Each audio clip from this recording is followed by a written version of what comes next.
Alors le chien a toujours accompagné l'homme dans son activité. Ça a été un chien de chasse, un chien de guerre, et c'est vrai que plus on avançait dans les siècles, plus on lui a trouvé une utilité, on va dire, autre que guerrière et de chasse.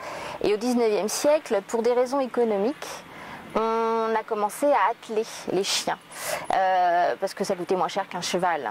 Et puis ça permettait effectivement de faire des petits commerces, notamment les maraîchers chargeaient des grosses charrettes et avec les gros chiens on pouvait tracter ça. Pendant très longtemps on avait des taxis également avec les chiens de trait et c'était très en vogue de promener les enfants en petites charrettes comme ça. C'est toujours très surprenant et c'est vrai que maintenant on a les chiens guides et je sais qu'il y a certains articles très récents de vétérinaires qui se posent la question de savoir mais est-ce que c'est si bien que ça de faire travailler l'animal, parce qu'on a crié au scandale au XIXe siècle parce que c'était très violent. Les chiens n'ont pas des coussinets adaptés pour travailler et tracter de lourdes charges, donc les pattes étaient souvent ensanglantées. Et là, on se pose la question pour savoir si le chien guide, c'est bien. C'est très bien de faire travailler les chiens, en plus ils retrouvent finalement leur fonction d'aide aux hommes, mais quelque part on les empêche de jouer, de rire, enfin pas de rire, mais d'être heureux d'aller vers d'autres chiens. Et du coup on se demande si c'est légitime à nouveau de faire travailler les chiens. Et c'est vrai que la fonction du chien auprès de l'homme a été toujours un aide très sûr, et ça depuis, on va dire, la nuit des temps. Mais bon, pas toujours exploité dans de bonnes conditions parce que c'était pour des raisons économiques. Voilà.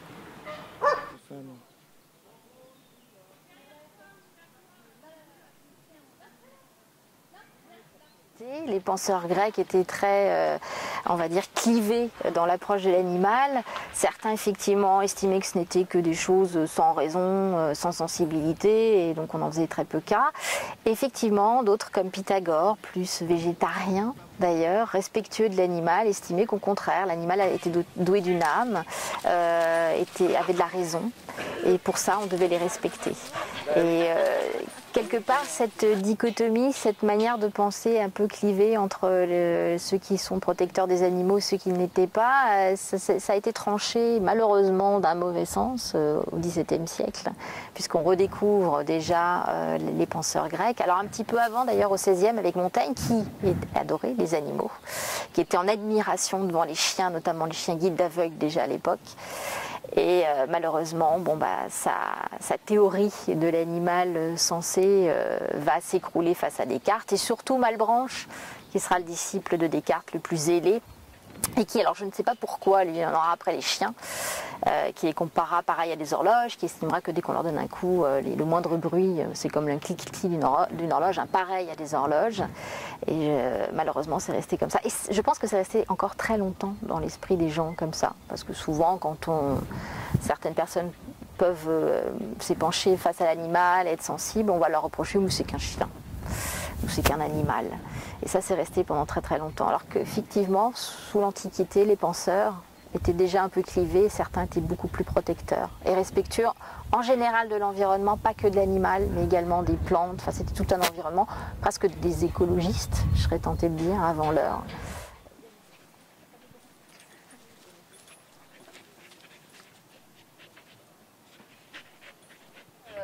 Au milieu du XIXe siècle, ça a été une avancée notable de prendre en compte la sensibilité quelque part de l'animal, puisque finalement depuis le XVIIe siècle, depuis Descartes, l'animal était considéré comme une machine. Et ça avait arrangé tout le monde, et c'est pour ça qu'en 1804, au moment de la codification, on l'a inséré dans la catégorie des meubles, parce que c'était rien d'autre. Et Gramont, lui, il essaie un petit peu de décloisonner tout ça, et de se dire, mais stop à la maltraitance. Donc ça, c'est une première avancée. Et ça s'est poursuivi, mais avec toujours des difficultés de se dire, mais est-ce qu'on a le droit finalement d'intervenir dans la vie privée des gens, parce que quelque part d'interdire aux individus de maltraiter leurs animaux, ça les regarde pas, ça regarde pas la loi. Et donc cette loi Gramont avait été votée, mais pour lutter contre la maltraitance en public. Il faut attendre 1959 pour que cette condition de publicité soit supprimée. Donc c'est assez tardif quelque part. Et aujourd'hui, si on suit un petit peu l'actualité, on a un amendement qui est passé. Maigre consolation, on va dire, c'est pour calmer un peu les opinions des uns et la volonté en tout cas de faire bouger les choses. Je dirais même que c'est un os à ronger. pour calmer le jeu. Mais on en est encore loin et la sensibilité c'est une chose, mais effectivement il faut aller au-delà et Grammont, je pense, était déjà visionnaire. C'est dommage qu'on n'ait pas de gens comme Grammont encore aujourd'hui qui aillent de l'avant et changent un peu tout ça.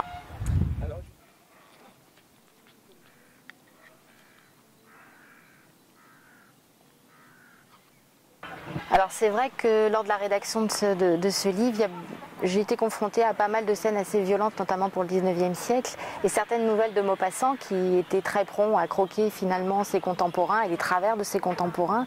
Et dans Une vie, effectivement, il décrit l'abbé Tolbiac, janséniste, qui ne supporte pas les animaux et qui ne supporte pas surtout que les enfants s'extasient devant cette chienne qui met bas et qui les écrase. Ça a été assez violent à écrire, je vous le cache pas. Mais je me suis dit que pour comprendre notre comportement d'humain vis-à-vis du chien, je ne devais pas passer sous silence ce qui a été écrit au 19e siècle et ce qui était lu d'ailleurs dans la presse en guise de feuilleton. Donc les gens au 19e lisaient assez facilement. Nous, on les a perdus de vue. On a oublié quelque part ces scènes de violence. Et moi, je me suis dit, je les laisse parler. Et c'est ce que j'ai préféré faire. Enfin, montrer finalement ce que nous, humains, on était capables de faire vis-à-vis de notre meilleur ami, finalement, depuis des millénaires, qui est le chien.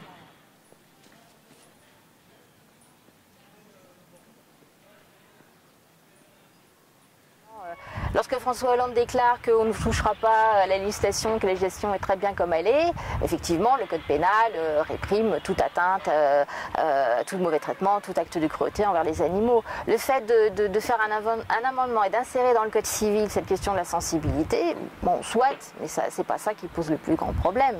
C'est le fait de considérer encore aujourd'hui au XXIe siècle l'animal comme un meuble.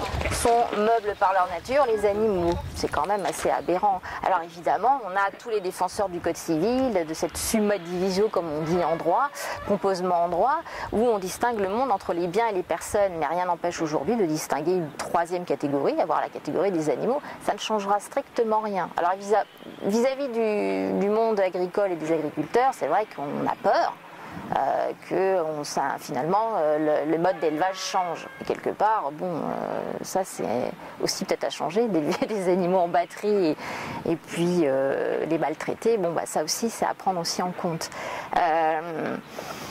Je pense que oui, cet amendement-là, c'est pour calmer le jeu, c'est électoraliste avant tout. Et c'est ce que je disais, voilà, il faut quelqu'un comme le général Grammont qui prenne les choses en main et qui vraiment s'engage et qui décide finalement d'extraire les animaux de cette catégorie. Je pense qu'au XXIe siècle, on est en droit de le demander, d'autant que d'autres pays l'ont fait. Donc l'Allemagne, l'Autriche, je pense que la Suisse également. Je pense que nous, au niveau européen, on pourrait pour une fois être un peu en avance et arrêter de minauder et d'être crispé sur notre code de Napoléon parce que bon, bah, les choses évoluent hein, et c'est tant mieux.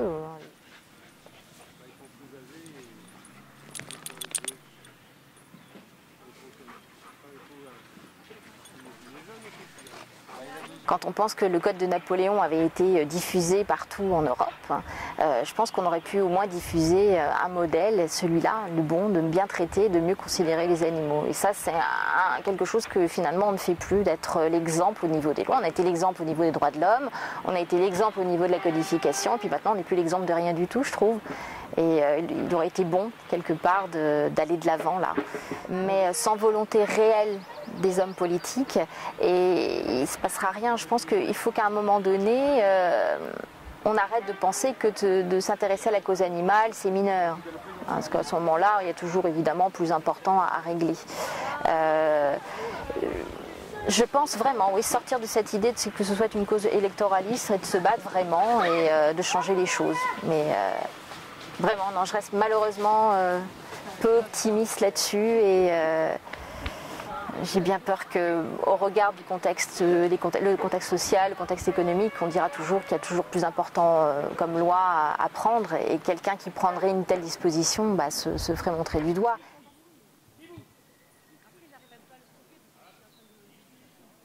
Avec l'écriture de ce livre, j'avoue que je l'ai fait pour informer davantage. C'est vrai que je ne prends pas trop de position, je montre.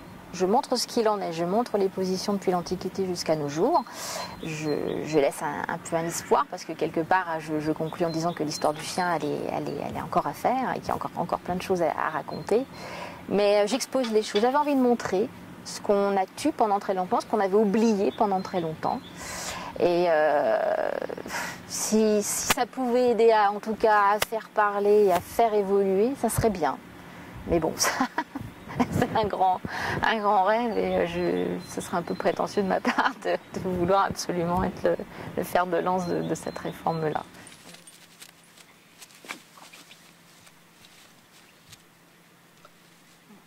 Horace me porte ça de la joie et de l'apaisement dans un quotidien pas toujours très facile à vivre.